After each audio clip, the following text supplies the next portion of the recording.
with you guys, and we can talk a little bit about the nervous system.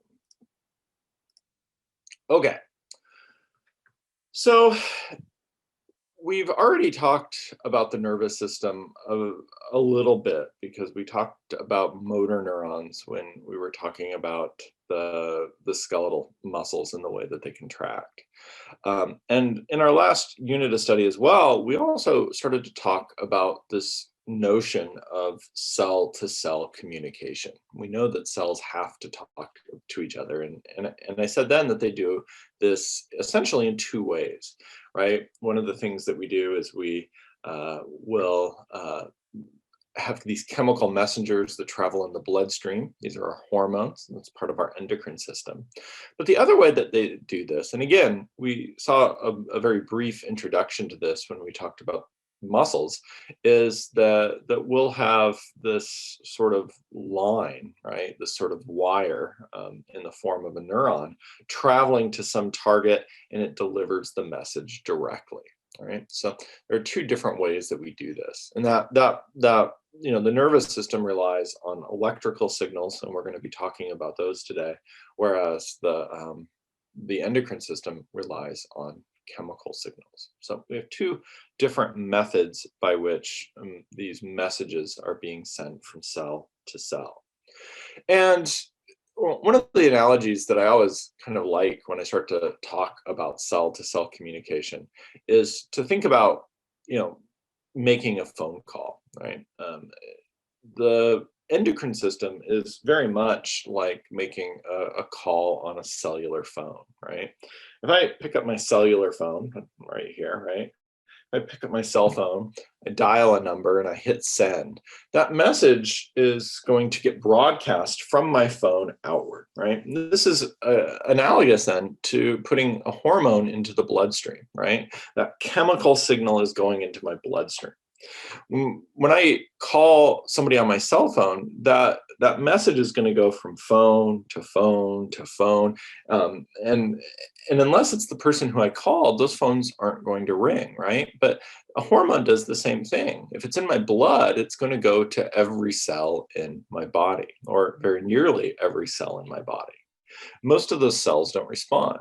The only cells that respond to an endocrine signal are what we call the target tissues, but we know that those target tissues are the cells that have the correct receptor for that particular hormone, right? And a cellular phone call, the phone that responds to that signal is the one that has the correct receptor, right? The correct number that matches up with the signal that I sent. So there's a lot of sort of analogy to be had there. If that's the case, though, then the nervous system is like making a call on a landline. If I pick up a phone, there's a wire that goes to another phone somewhere else down the line, and that signal only travels via that wire directly to the other phone. It doesn't get broadcast widely to the entire body. And that's what we're kind of dealing with the nervous system. In addition to the way that these signals are sent and the so-called wiring diagram that we have inside of the body, we also have to consider the fact that the nervous system has a broader function as well. In fact, your book talks about three overlapping functions that the nervous system has. The first thing that your nervous system is responsible for is sensing stimuli. And again, we've sort of had an introduction to this already, but it's an important thing to remember that your nervous system is responsible for sensing stimuli. It monitors not only your external environment, but also your internal environment, right? I think we often think about our external environment as being very easy and our nervous system kind of sensing that. But we often don't think that our nervous system is also monitoring what's happening inside of us, right?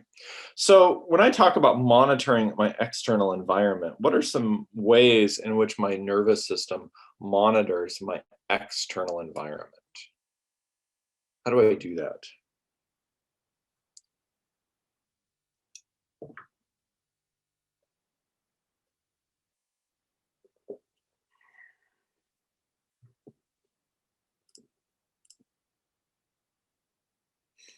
Skin. What about your skin?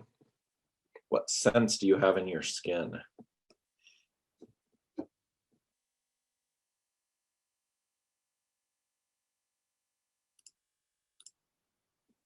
Yeah, your sense of touch, that's a big one, right? Your sense of touch is certainly very important. So if something suddenly is touching you, you're going to become acutely aware of that, right? Your nervous system is absolutely responsible for telling you that. Right? But it's not just that, right? Your skin also has temperature receptors in it. So if you walk into a cold room, your skin is the organ that has the receptors for changes in temperature. So your nervous system is going to be aware that you're now not in a warm room. What else? What are some other ways that your nervous system monitors your external environment? So your sense of touch. What else?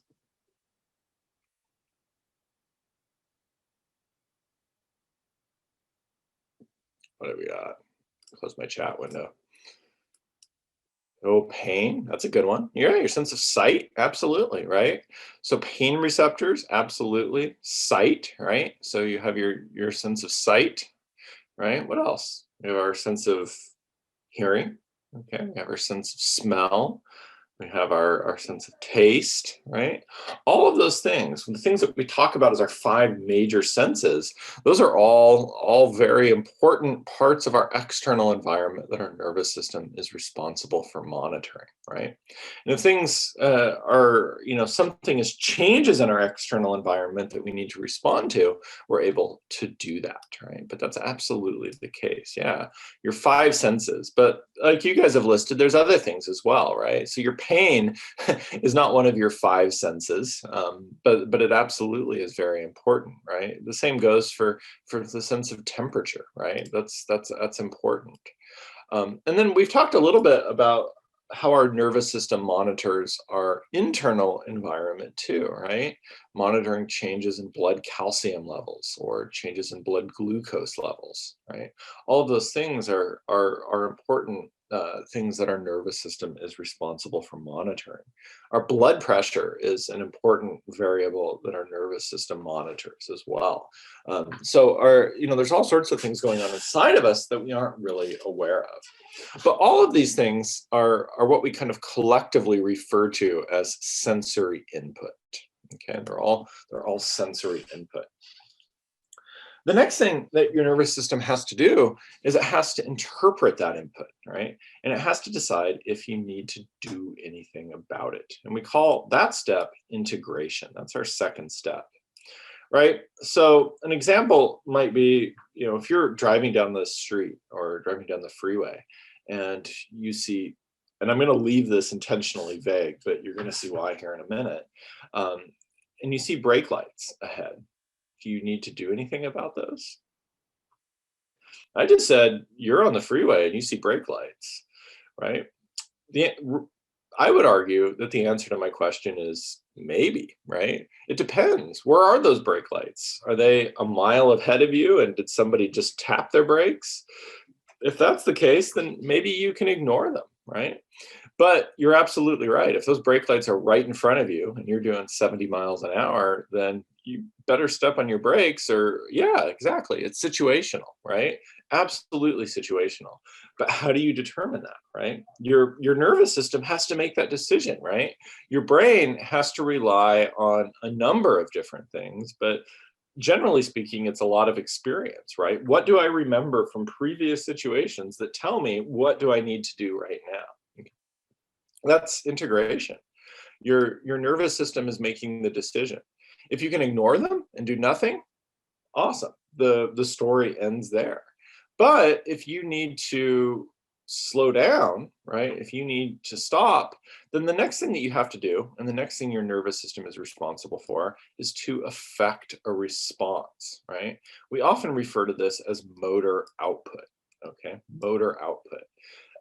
Then in the example that we have right here, you'd be activating a muscle and you would be moving your foot from your gas to your brake pedal, right? But muscles aren't the only motor organ, right? We also have glands, right? So we can activate endocrine glands as well. So it isn't only going to be muscles that we're activating. We can also activate glands. And again, that becomes a little bit less tangible because we don't always think about that, with the exception of maybe the adrenal medulla and the release of epinephrine and norepinephrine. Okay. So anyway, three overlapping jobs. Your nervous system is sensing stimuli, it's processing and interpreting things, and then it's affecting a response. All right.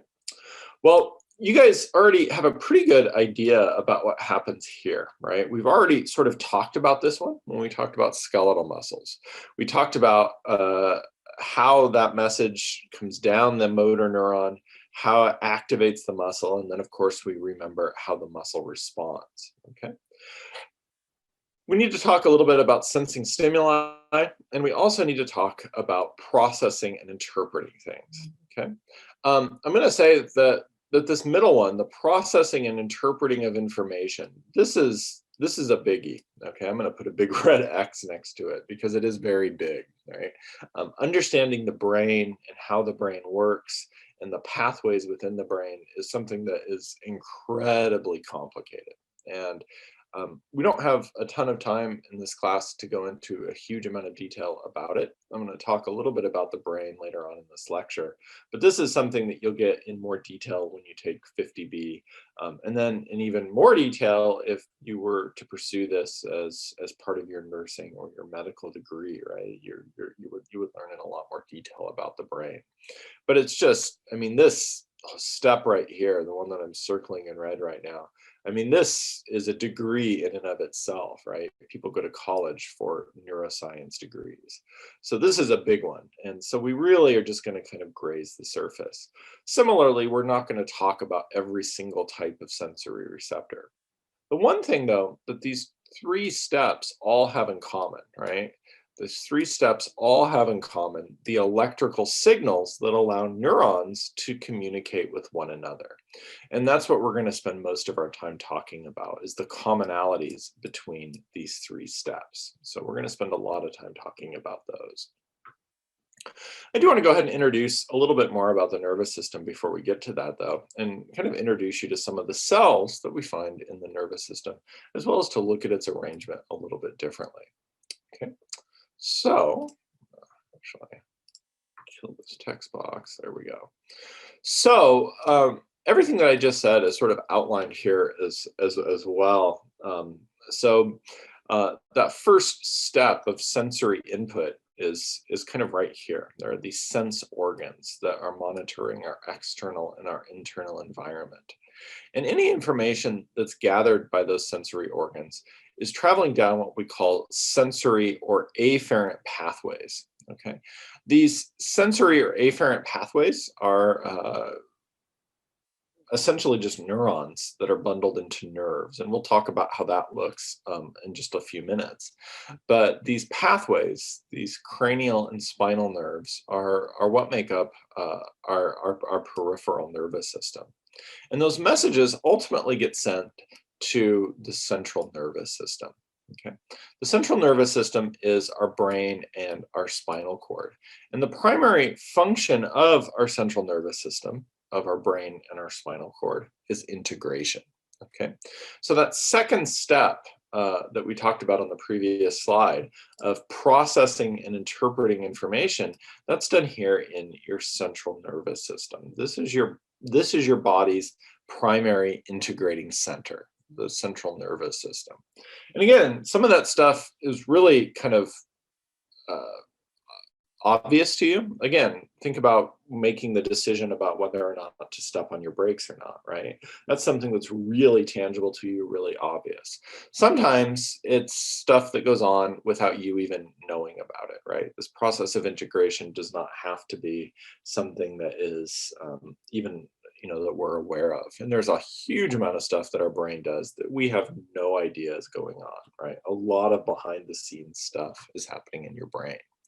But suffice it to say that the central nervous system is the integrating center of the body.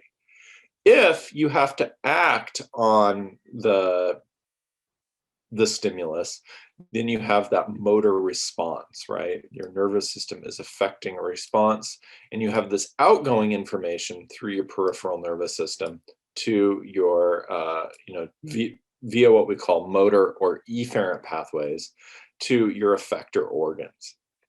There's a little bit more, kind of going on down here than there is on the other side. So your motor pathways can be one of two types. We have what we call somatic motor pathways, which innervate skeletal muscles. And again, we've already talked about those.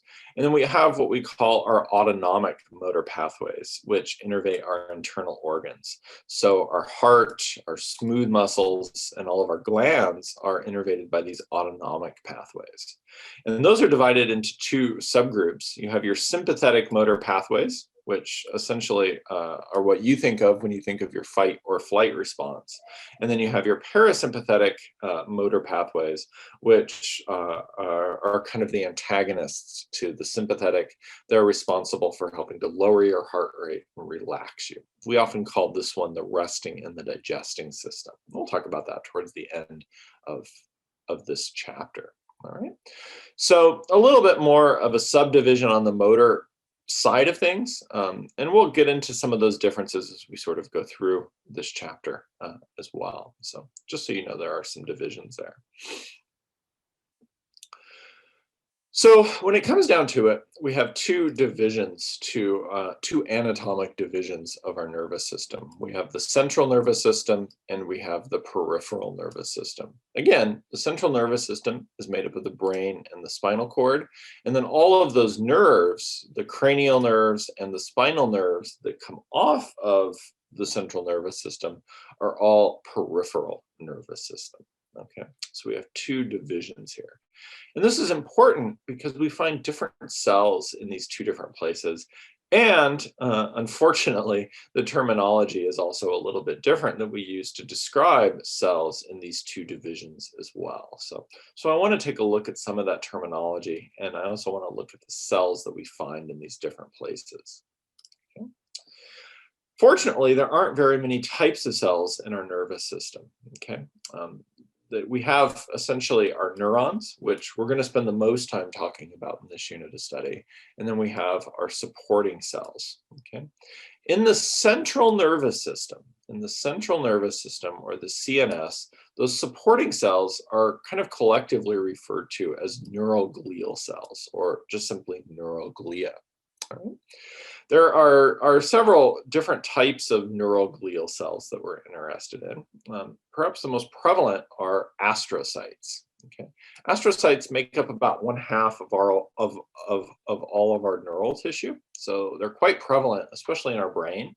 We have a lot of astrocytes. And astrocytes work to support neurons, and they also connect them with capillaries. So what they do is they really work to make safe exchanges between the blood and the neurons. And we'll talk a little bit more about brain metabolism later on in this lecture, but it's really important to protect this neural tissue from potential pathogens and toxins and things like that. And our astrocytes play a role in that protection. Okay. So they're very important cells in that regard.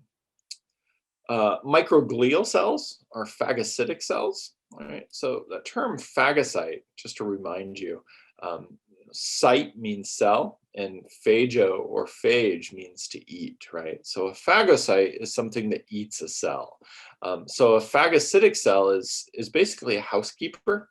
It works to clean up debris. It works to get rid of foreign objects that end up in the cell, just in the central nervous system and so on and so forth. Very much a housekeeper cell. Ependymal cells are another type of neuroglial cell, and they are responsible for helping to circulate something called cerebrospinal fluid. We produce a fluid in our brain that circulates through our central nervous system that helps to cushion us and stuff. And ependymal cells are responsible for the circulation of that fluid. And then finally, we have oligodendrocytes, and they wrap around nerve fibers that help to insulate them and help them to to send their action potentials. They form something called a myelin sheath, and we'll talk about the importance of these myelin sheaths as we go through this. But oligodendrocytes are serving that role in the central nervous system. So we have 4 types of supporting cells in the central nervous system, in addition to the neurons that make up the bulk of brain and spinal cord matter, right? So we have astrocytes, we have microglia, we have ependymal cells, and we have oligodendrocytes. You can tell a little bit about the shape of these cells from their names. Okay, so I think about astrocytes, for instance. Well, their names and their functions, I guess I should say. But I think about astrocytes, okay? Again, we know that suffix "cyte" means cell, okay? So we see that, we say, okay, it's a cell, but astro, if you see that prefix or that word astro, what does it make you think of?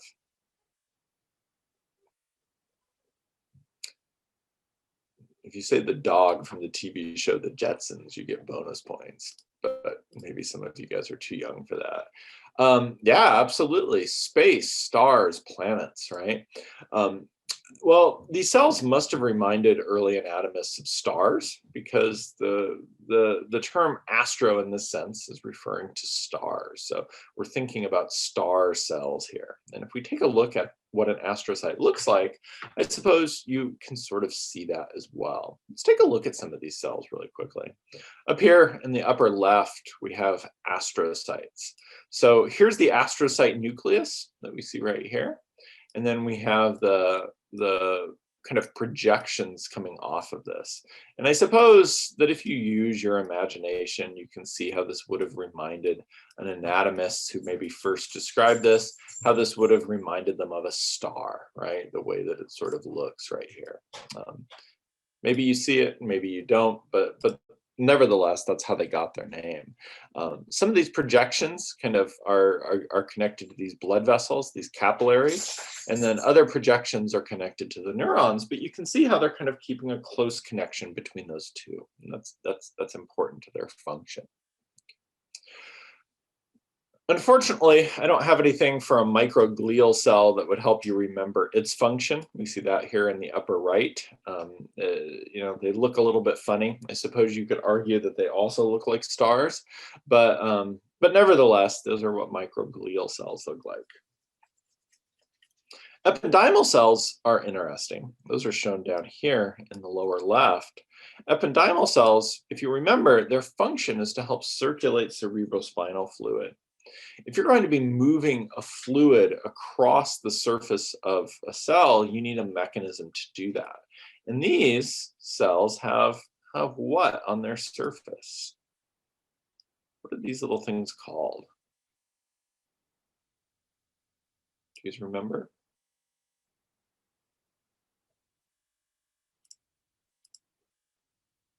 All right. If you remember from one of our first lectures, these are called cilia, okay? And our ependymal cells are ciliated because cilia, their job, there are so many of them, what they do is they can beat in a coordinated fashion and they can actually move fluid across the surface of the cell. So by thinking about their job, it lends us a little bit of an idea of what they might be structured like. Right? So what we see is we start to see this kind of marriage of a structure-function relationship. And then oligodendrocytes just look like a piece of paper that is essentially wrapped around these neurons, and they form these things called myelin sheaths. And again, we're going to return to myelin sheaths in more detail as we get into the function of neurons. Yeah. Okay. So 4 different types of supporting cells that we see in our central nervous system. In the peripheral nervous system, we have a little bit of a simpler story. We have 2 different types of cells. We have what we call Schwann cells, and the Schwann cells are essentially analogous to the oligodendrocytes. They do the same function, it's just a different type of cell. Their job is to form myelin sheaths. Okay, and then we have another type of cell called a satellite cell that essentially acts as a cushion for neurons. And if we go back up, we can see this neuron has these Schwann cells that are essentially wrapping around the neuron in the same way that the oligodendrocytes are. And then we have these little pink satellite cells that work to kind of cushion this neuron that we see right here. Okay. All of that said, though, the big player that we have in our nervous system, and the one that we're going to spend the most time talking about, are neurons. Neurons are so important for all of our survival. And they not only have a unique function by being able to carry these electrical signals, they also have a very unique structure, right? So I like to think back to that neuron, or the cell that I showed you in one of our first lectures, right? And I told you there's not a cell in our body that really looks like this one. Well, this one is definitely about as far from it as you can get. This thing is one goofy looking cell. But neurons are all characterized by having this cell body that we see right here. And I know that we've already talked about this a little bit, but they have this cell body, and then they have multiple projections coming off of them. And you'll notice that in this instance that most of these projections are short, okay? All of these projections up here at the top are very short, and then you have this singular axon that comes off of this one that is really quite long. I want to go through a bunch of the stuff that we have on this cell, but let's focus on these projections for just a minute. These really short projections, of which there are many of them on here, are called dendrites. And then the singular long projection that comes off of the other side of the cell is called the axon. All right. When it comes to carrying information, the dendrites are the parts of the cell that are responsible for receiving or gathering information. And in this diagram, you see these arrows. All of these arrows are right here. And those arrows are meant to represent the direction of information flow. So any incoming information is coming in through the ends of the dendrites, right? It's coming in through the ends of the dendrites. And then it's getting sent out the axon. And you can see this arrow right here kind of illustrating that outgoing information is going in this direction. And of course, the neuron ends at the axon terminals. We talked a little bit in the last unit about what happens at the axon terminals. This particular neuron that we see right here is what we call a multipolar neuron because it has multiple projections coming off of it. In this particular example, you see maybe 6 dendrites and a single axon.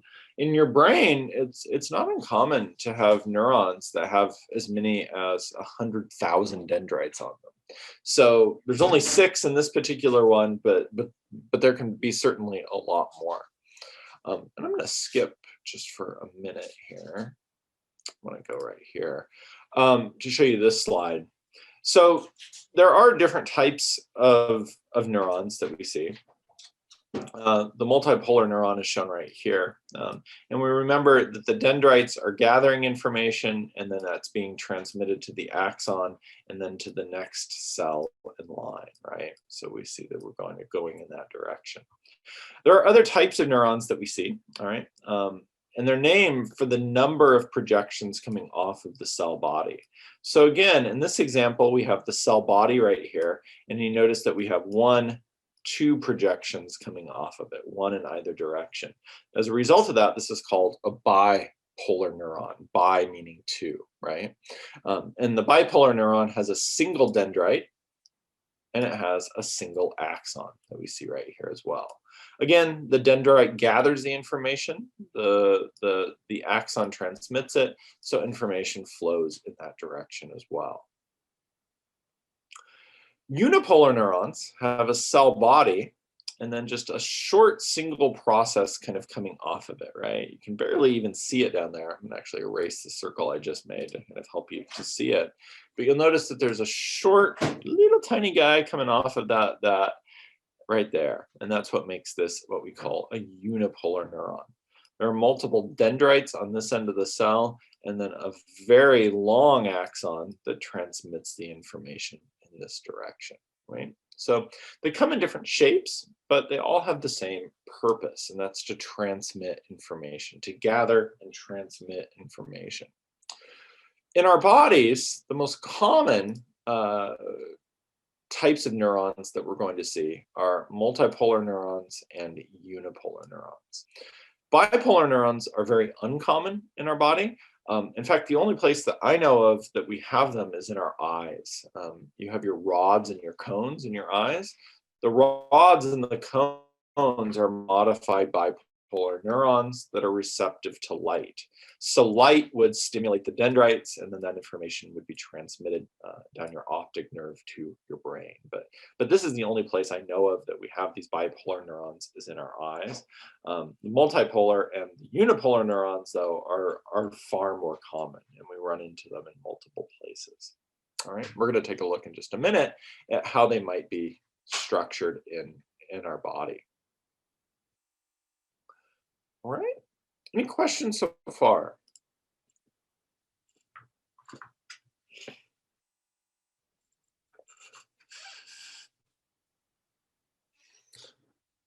Okay.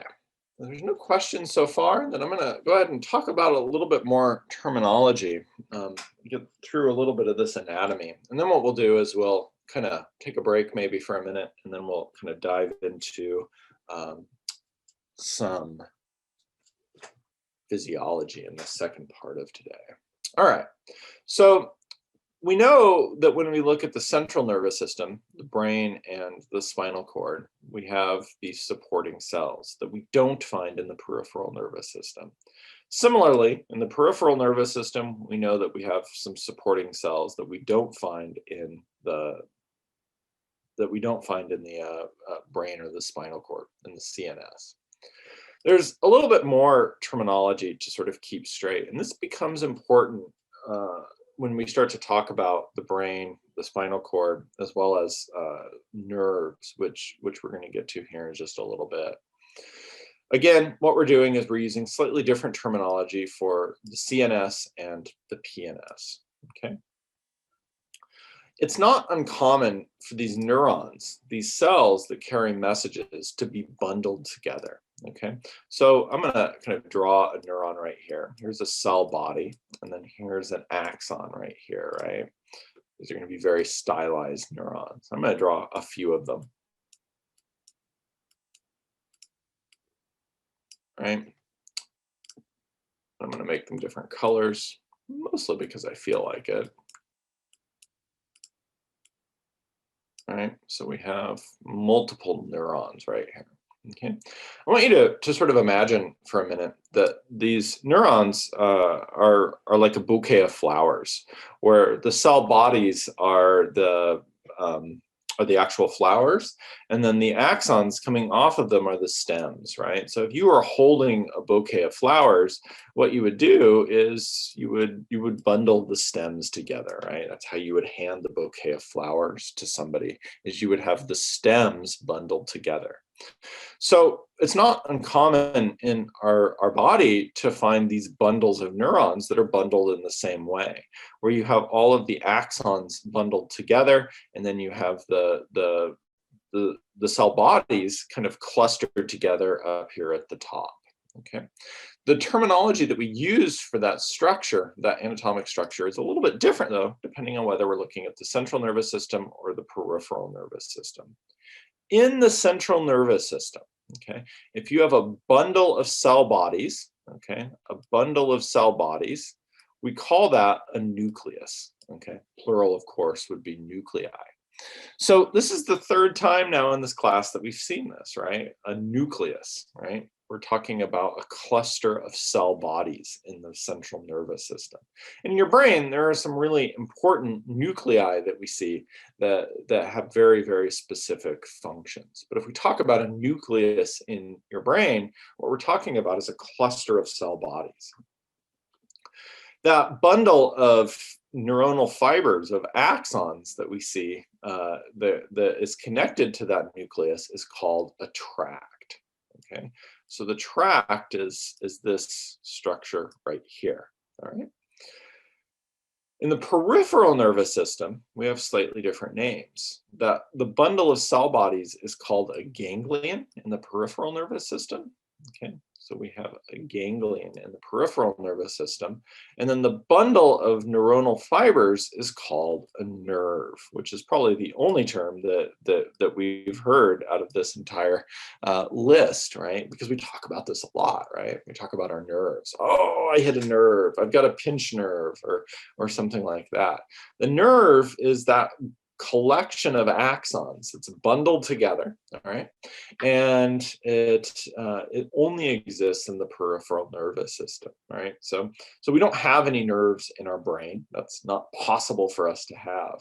So I suppose that that saying, right? If you make somebody mad, you've touched a nerve. I suppose that you can say you touched a tract, but you didn't technically touch a nerve because there are no nerves in the brain for somebody to get upset about. So at any rate, maybe that's just me splitting hairs. All right. So again, this is what we essentially have. We aren't going to talk a whole lot about different tracts in the brain. That's something that we'll save for future classes. But we do talk about nerves, and I want to look really quickly at the anatomy of a nerve. We know that the nerve is a bundle of axons, right? But what exactly does it look like? How are those axons bundled together? Well, they're bundled together like this, right? There's your axon, okay? Here's your axon, and this particular axon has a myelin sheath around it, so we see that, okay? But let's look at the nerve as a whole. The nerve has a layer of connective tissue surrounding it called the epineurium, okay? Has the layer of connective tissue called the epineurium around it. And within the nerve, the axons are bundled together into groups called fascicles. Okay, the fascicles have a layer of connective tissue around them called the perineurium, and then within the fascicle you have another layer of connective tissue around every single myelinated axon called the endoneurium. Okay, and then of course we have blood vessels that are typically bundled with our nerves as well. Where have you guys seen this structure before?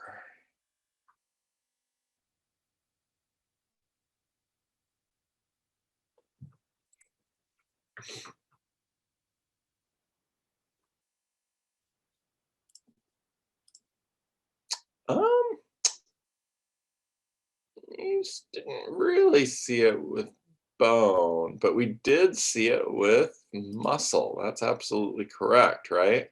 So we didn't call it the epineurium in muscle, we called it the epimysium, right? We didn't call it the perineurium, we called it the perimysium. We didn't call it the endoneurium, we called it the endomysium, right?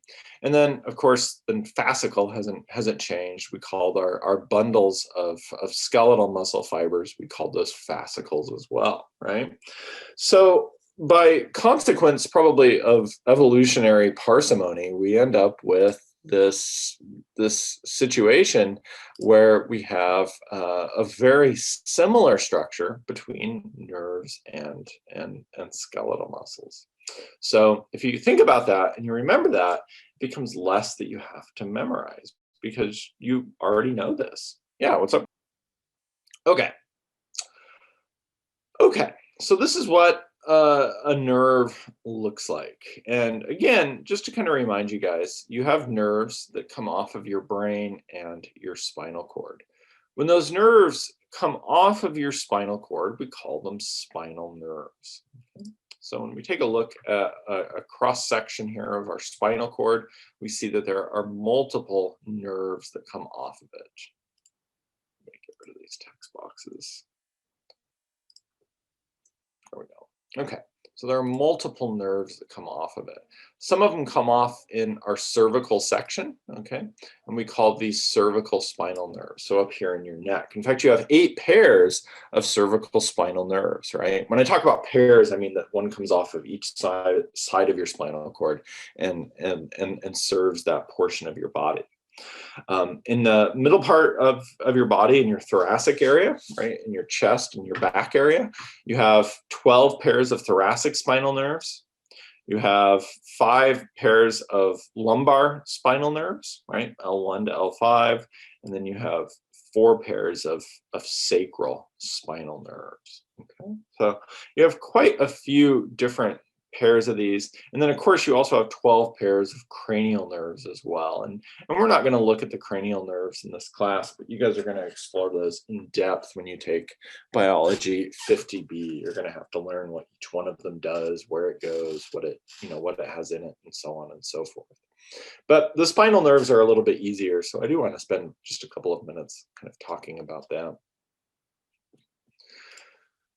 The spinal nerve itself has a little bit of a detailed structure. So here's your spinal cord in cross section, and we're not going to get into the spinal cord anatomy in a ton of detail. Again, in 50B, you're going to be taking a pretty deep look at that. But I want to kind of point out that this is the integrating center, right? So not only is sensory information coming into your spinal cord, but you also have outgoing motor information in your spinal cord, right? Your spinal nerves are responsible for both of those, right? You only have one spinal nerve here. So the spinal nerve itself has sensory neurons in it, and it also has motor neurons in it.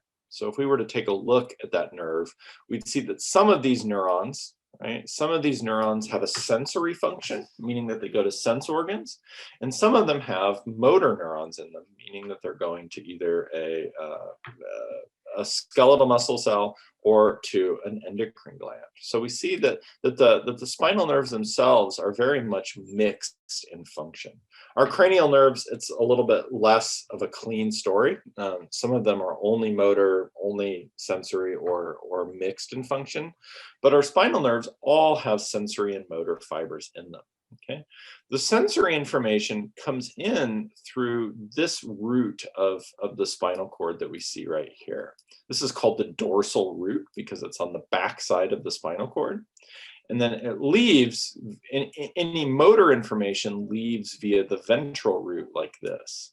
Okay, so we do see this splitting of information right here. The dorsal root contains only sensory fibers, and the ventral root contains only motor fibers. Okay, any integration that's done in the spinal cord either happens directly in the spinal cord, but we can also send information up to the brain if we need to. So if your brain needs to become involved to help process this information, there are pathways that run up and down the spinal cord as well. All right. But nevertheless, this is a very simple sort of a loop structure that we have right here. If we take a look at it from a slightly different point of view, we see something that sort of looks like this. All right. Again, this would be your spinal nerve right here. I'm sorry, yeah, your spinal nerve right here, kind of bundled together, right? But here in blue, you see your sensory neurons, and you see those dendrites, of course, are the ones receiving the information, right? Dendrites always receive the information, and that information travels up this afferent pathway into the spinal cord, okay? We see integration happening here in the spinal cord. All right, you may or may not see additional neurons in here. And then you have the motor neuron right here that leads via an efferent pathway to the effector organs, right? Muscles and glands. And that's the way this is sort of set up. Okay, that's the way this is set up. And again, we can see all of our initial functions, what I started the day with. We can see all of these things in this diagram, which is kind of the reason that I actually like this diagram as much as I do. This blue neuron, this sensory neuron that we have in this diagram, I'm going to erase some of these things really quickly here. Okay, this blue neuron that we see right here, what type of neuron is this? From a structural point of view, what is this neuron? Is it multipolar, bipolar, or unipolar?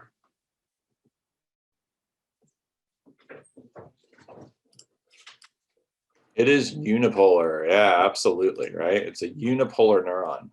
And then this motor neuron that we see right here, is it unipolar, bipolar, or multipolar? Kind of a cartoon representation, but hopefully it's fairly clear what's been drawn here.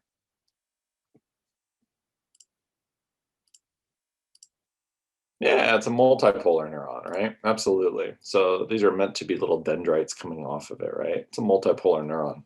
I always think about little googly eyes, right? The way that this looks, these look like little monsters. I think that would be an absolutely cute Halloween costume for your kid, is to dress them up as a multipolar neuron and send them out on the street.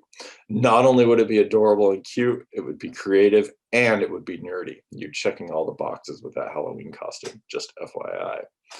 So at any rate, we've got these neurons that serve specific jobs. But I want to point out that these sensory neurons, okay, these sensory neurons are all unipolar neurons. Okay, every single one of them are unipolar neurons, and so we see a great number of them happening in here.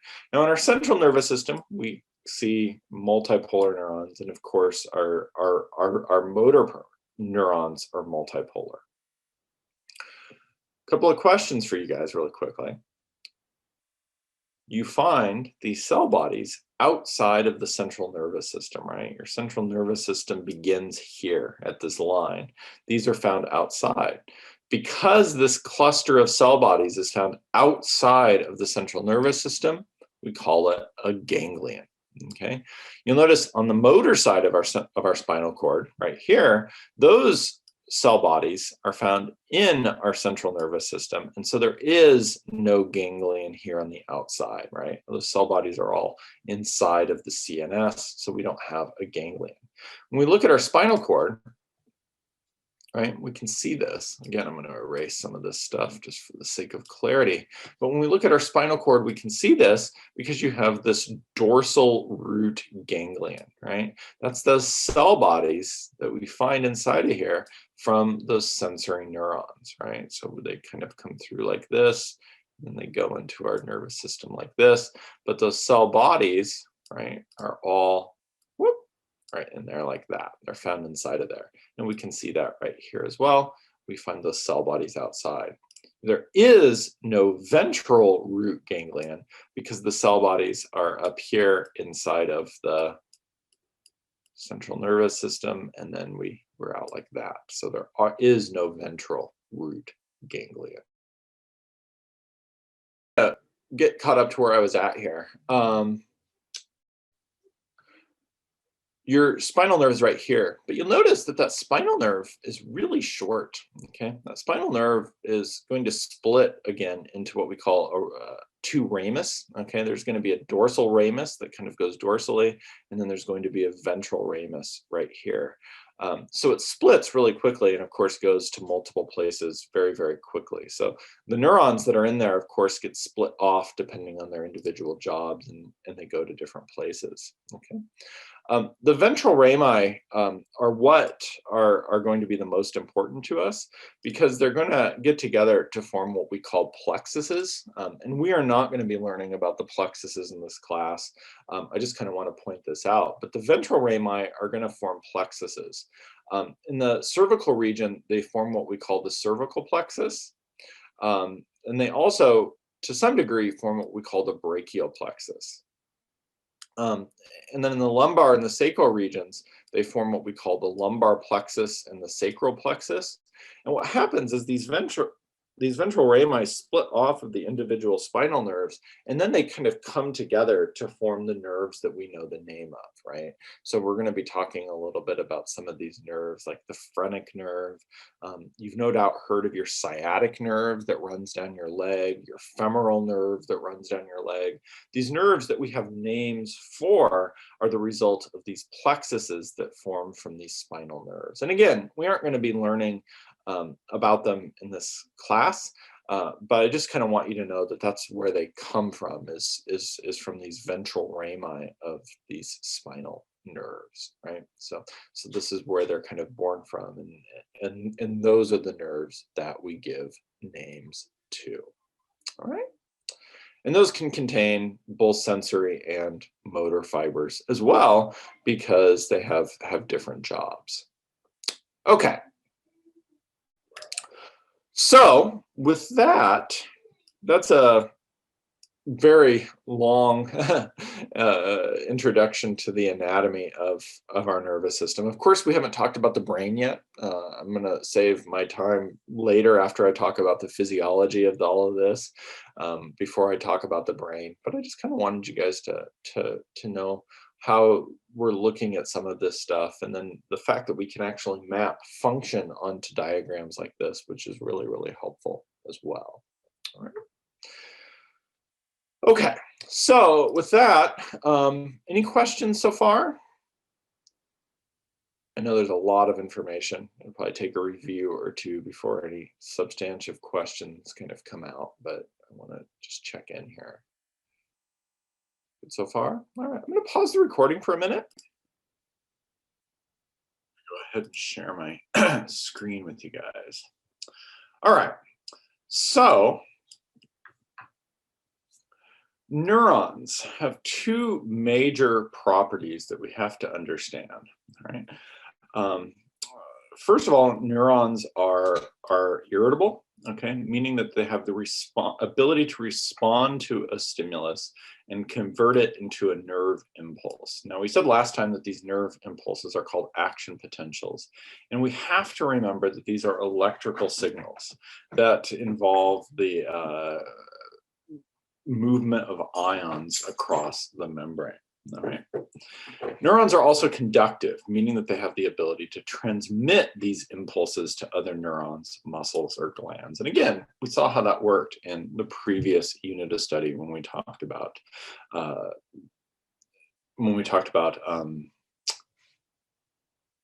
skeletal muscles. I forgot what we were talking about there for a minute. Okay, so this one is the big one right here, okay? An resting inactive neuron, okay, so we haven't stimulated yet, has what we call a resting membrane potential of minus 70 millivolts, okay? Now, what in the heck does that mean, all right? Minus 70 millivolts. How are we measuring that? What does that mean? What does a resting membrane potential mean, all right?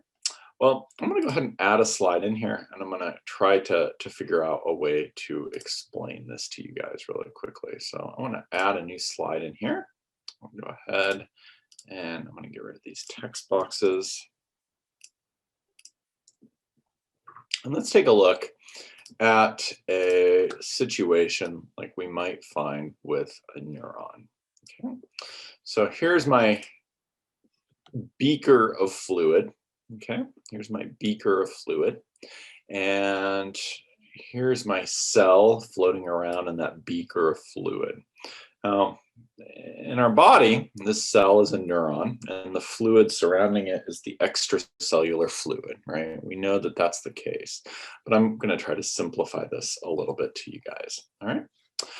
And let's say that I have some ions that are positively charged, right? So positively charged ions are surrounding this neuron. They're floating around here in my extracellular fluid.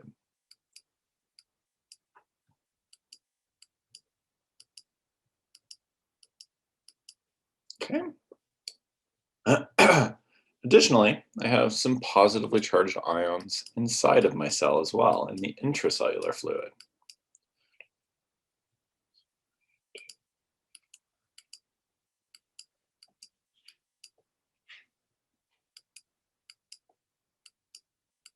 Sorry, I'm not the best artist on earth, but hopefully you see that these are all positively charged ions. Okay.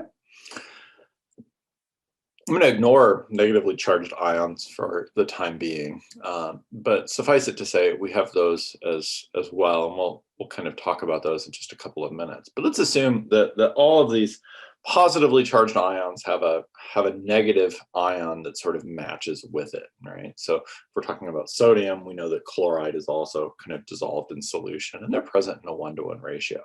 All right. So if I were to take a look across my membrane, okay, I'm looking now across my membrane. If I were to take a look and look at the electrical charge here in my extracellular fluid and compare that to the electrical charge in my intracellular fluid, what would you guys tell me? Are they different from each other, or are they equal? The electrical charge, right? They're equal, okay? Yeah, they're equal to each other, all right? When I measure the difference in charge or the lack of a difference in charge across a membrane, the term that I give that is membrane potential.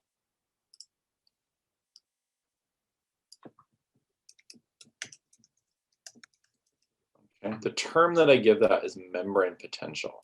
That's the measurement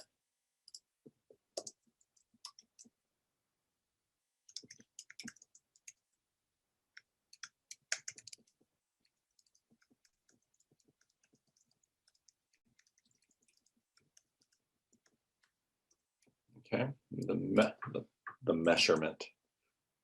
Come on, there we go. The measurement of electrical charge across a biological membrane. Okay, the membrane potential. Measurement of electrical charge across a membrane. So you guys just told me that because the positive charges are equal in number on both sides of the membrane, that there is no difference, that they're the same. Okay, that would make the membrane potential in that example 0. Okay, if I were to ask you what it is, we'd say that it's 0. Okay, and we measure this difference in electrical charge across this space in volts. Okay, so just like you measure the energy potential of an electrical outlet in your house in volts, right? Most of your electrical outlets in your house are 120 volts. We're measuring these in volts. Okay, we're measuring these in volts. Now, the potential here is way less than you would find in an electrical outlet in your house, right? We're looking at millivolts here rather than volts. So we're looking at thousandths of volts rather than volts. So you couldn't power your vacuum cleaner or your toaster using the difference in charge in one of your cells, right? But the idea is exactly the same, right? But this is a membrane potential, okay? So they're equal here. It is 0. All right. So let's go ahead and change this a little bit.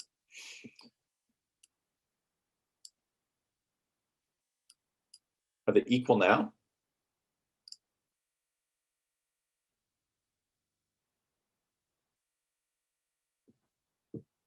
No, they're not, right? I got rid of some of those positive charges, right? The magic power of the eraser tool, right? I was able to get rid of some of those electrical charges, those positively charged ions. So now my membrane potential is no longer 0. Okay, my membrane potential is no longer 0. Now it is some number other than 0. Okay, how do I know what number it is though? Okay, well, physiologists needed a way when they designed this concept, and of course this concept really ultimately came from physicists, but physiologists needed a way to talk about this very simply, right? We can't be throwing a ton of numbers around every time that we do this. So what they decided is that what they were going to do was measure the inside of the cell relative to the outside, okay? So does the inside of the cell in this instance have fewer or more positively charged ions than the outside? Does the inside have fewer or more? It has fewer, right? Absolutely. Because it has fewer positively charged ions than the outside, the membrane potential becomes a negative number, okay? So here we have 0, here we have positive, here we have negative, right? So in this particular example, whoop, this becomes a negative number, okay? So I would display this as some negative number, okay? Does that mean there are no positively charged ions inside of the cell? It doesn't mean that at all, okay? It just simply means that there are fewer inside than there are outside. Does that make sense? Okay.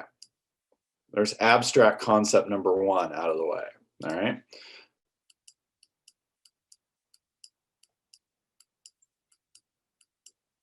Okay.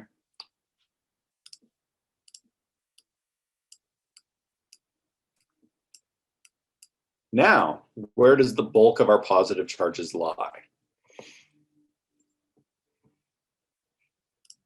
Now the bulk of our positive charges lies inside. Because there are more positive charges inside of the cell, our membrane potential would become a positive number. Does that make sense? Awesome. Okay, cool.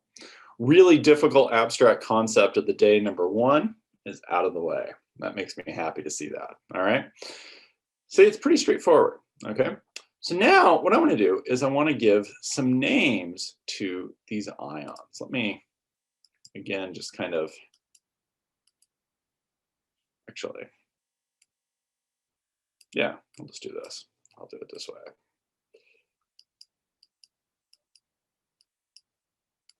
I feel like every time I explain this concept to a class, I do it ever so slightly differently because I want to make sure that I'm doing it clearly. And sometimes what's clear to me on any given day may not be the same.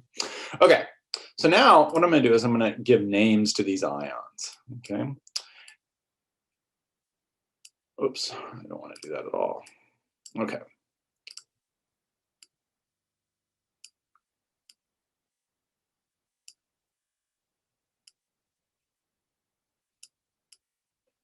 In a resting neuron, the primary, or in a resting system, I guess I should say, the primary positively charged ion found outside of the cell is sodium. Whoops.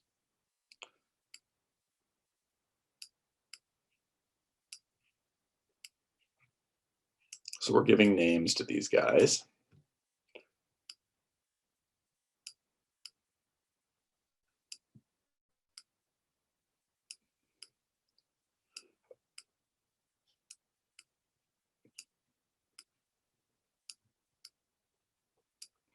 I shouldn't have drawn so many because it takes forever to name them.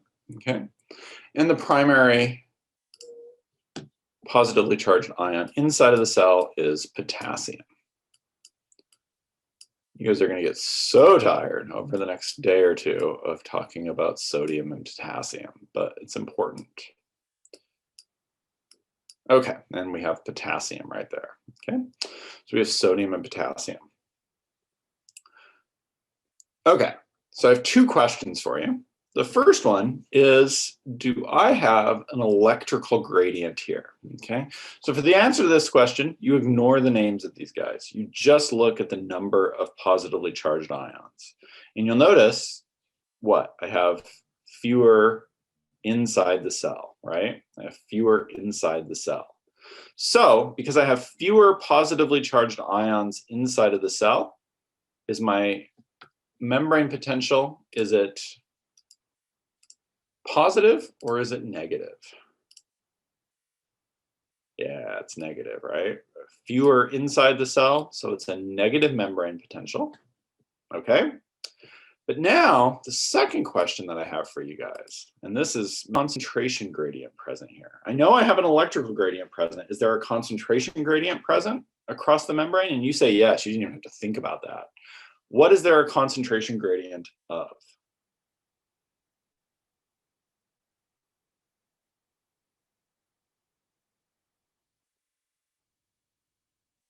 Is there a concentration gradient for sodium across the membrane? What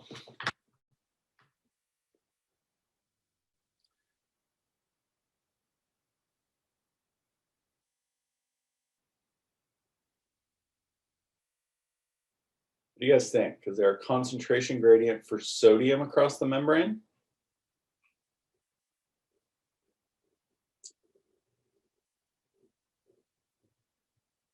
And we know sodium, well, so we know that if a concentration gradient is not present, whatever it is that we're talking about is spread more or less evenly across the membrane, right? So is sodium spread more or less evenly across the membrane?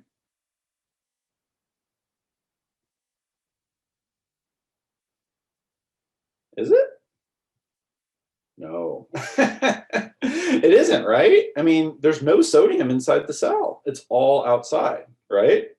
What about potassium? Is potassium spread evenly across the membrane? No, it's not. It's all inside the cell, right?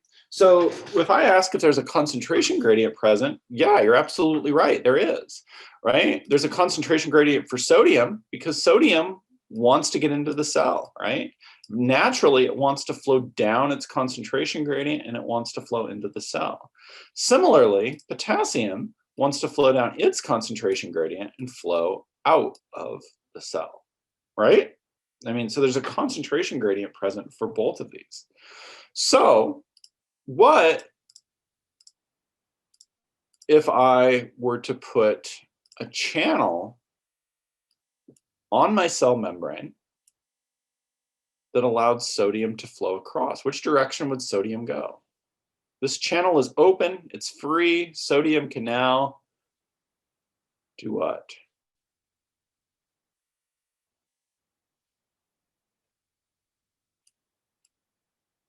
Can now flow into the cell, right? Sodium can now flow into the cell. It's free to pass. It's free to go. It can flow into the cell freely, okay? What does that do to the concentration gradient for sodium? It gets rid of it, right? It's going to flow across. When will sodium stop flowing across? If I were to open up this channel and sodium can now flow across, when is it going to stop?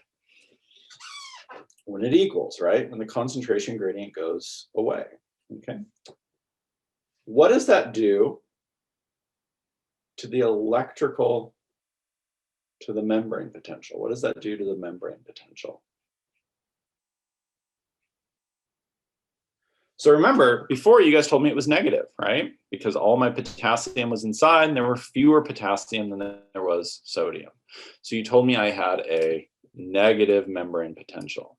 But now sodium is flowing into the cell. And as sodium flows into the cell, you're exactly right, Carlos.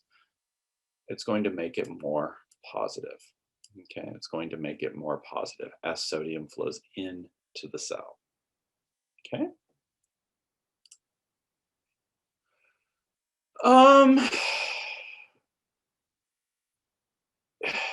Yeah, you could use those terms here.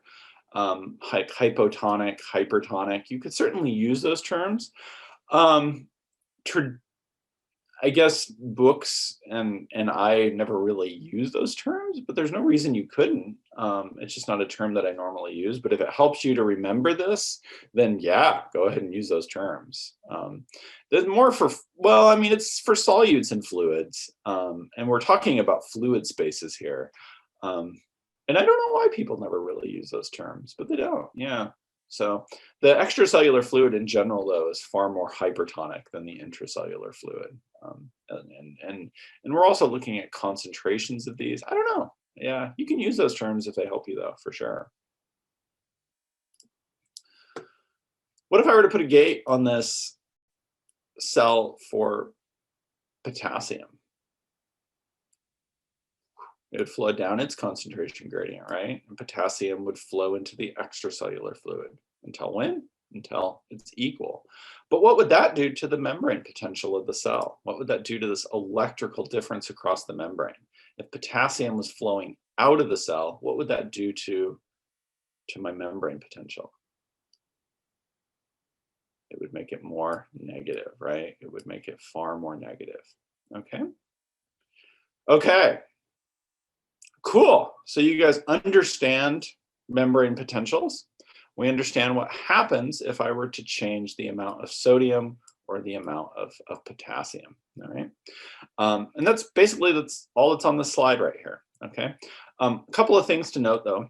The first is that sodium is far more prevalent in our body than potassium is.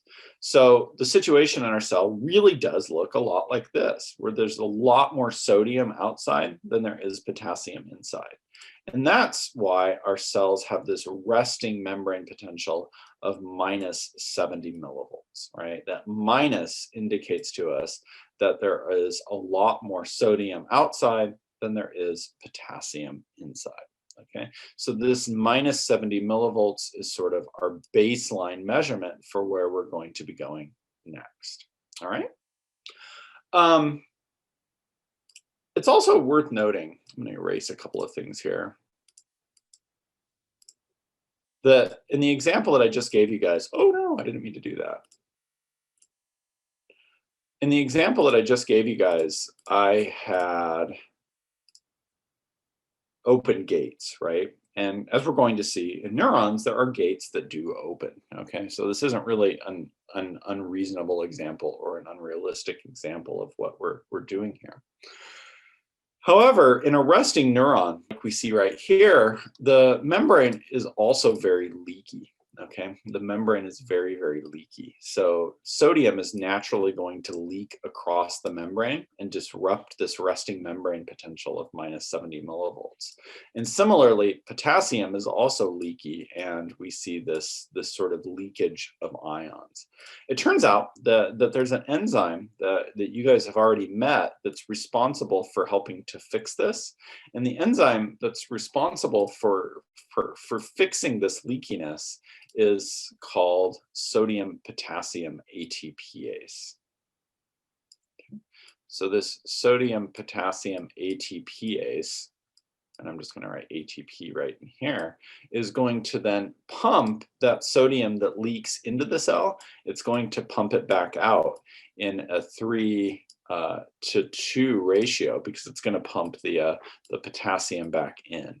So it's going to pump 2 potassium back into the cell for every 3 that it pumps out of the cell. And it takes energy. It's an ATPase.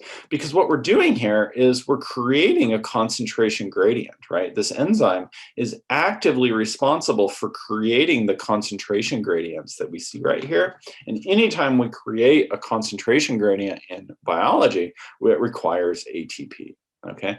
So it absolutely takes a huge amount of ATP to sort of correct for the leakiness that we see here. And then we're going to see sodium potassium ATPase also works in kind of re-correcting this after we launch an action potential. So we're going to see this coming up a little bit later in our discussion as well. But our membranes are naturally very leaky to these ions, and they pump them out in this 3:2 ratio.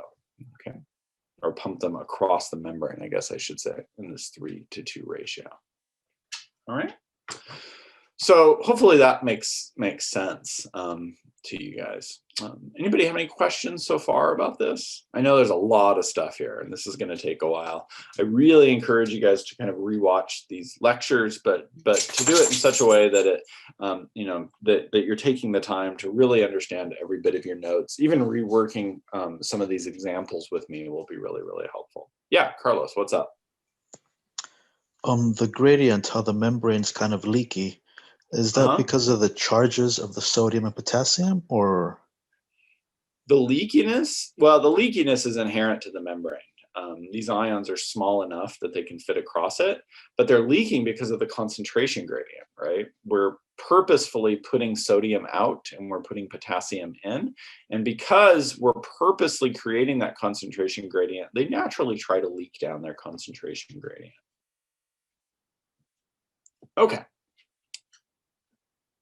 Okay, so when we activate a cell, then what we're going to be doing is we're going to be disrupting this balance that we've created, right? When I talk about stimulating a neuron, I talk about disrupting this balance that we see here, right? So what types of stimuli can cause a disruption in this balance? Well, the answer is that it largely depends on the type of neuron that we're talking about. Okay, so for instance, the neurons in our eyes are excited by light. Okay, light waves are able to excite these neurons, whereas the neurons in our ears are activated by sound waves. Okay, or in our skin, we see that pressure can excite the neurons in our skin. So neurons are very, very specialized by the stimulus that can stimulate them. All right. So some examples of things here, from your textbook, you have these touch receptors in your fingers that are excited when there's physical, disruption of those, right? Sometimes it takes light touch to excite them. There are other touch receptors in your skin that are sensitive to deep touch. There are receptors in your muscles that work to sense the position of your muscles. These are called proprioceptors, and they're very important to help prevent muscle and joint damage, right? Carlos, I think you mentioned pain receptors earlier in the class. You have those free nerve endings in your skin that tell you when you are in pain. You know, this person clearly missed their carrot and took half of their finger off, that we see right here. And obviously that's going to cause a painful stimulus. One second, I'm gonna let my dog out really quick. She's whining for some reason. Excuse me. What do you need? Come on, let's open this door so you can go outside.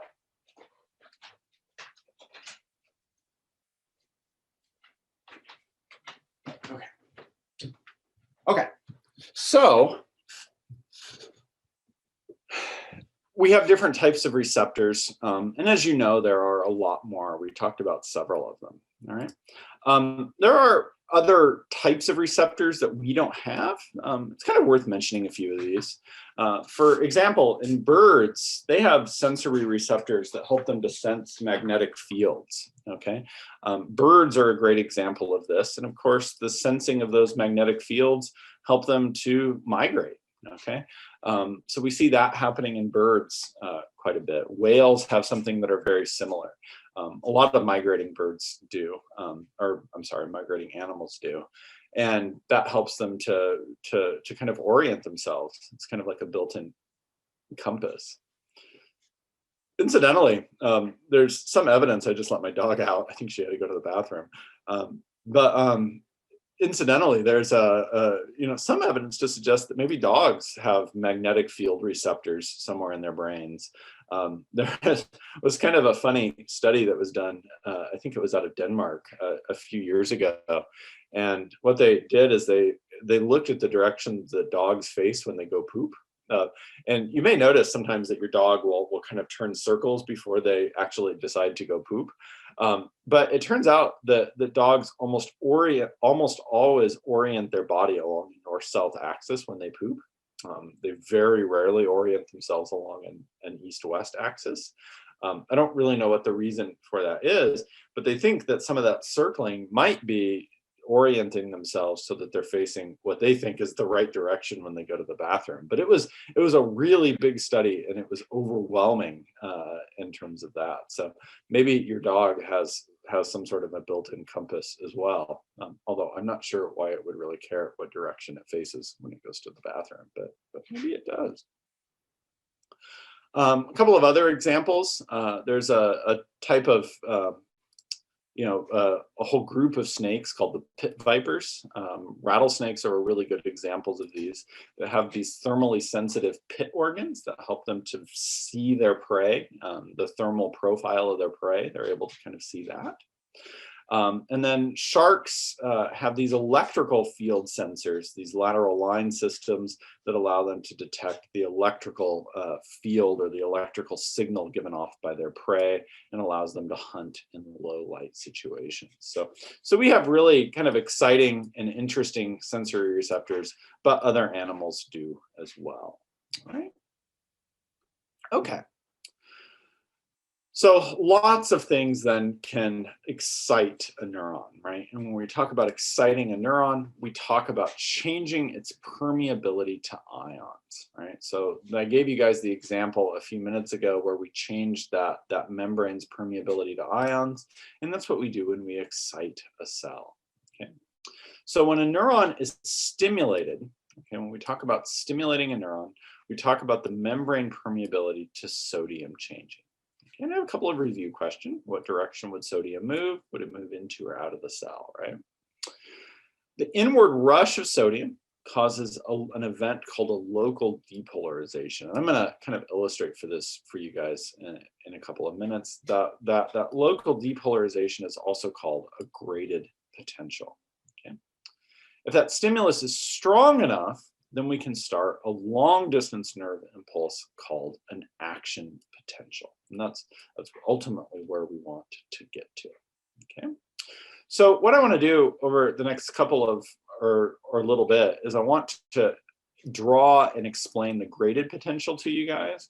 and I want to explain then how that graded potential turns into an action potential.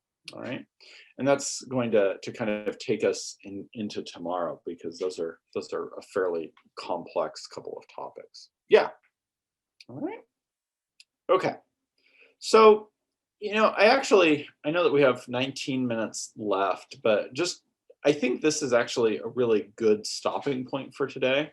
I do want to go into the idea of a graded potential and an action potential, but I also know that I've thrown a lot of material at you guys today, and I'd rather have you guys take this material and really make sure that you have it down pat before we kind of dive into this.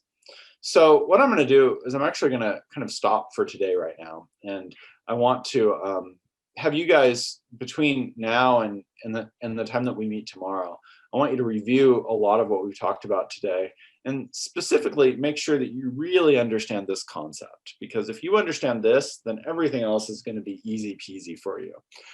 If this is still a little bit cloudy for you, if it's still not something that you understand, then everything else might be a little bit confusing. So make sure that you understand this, take the time to understand this.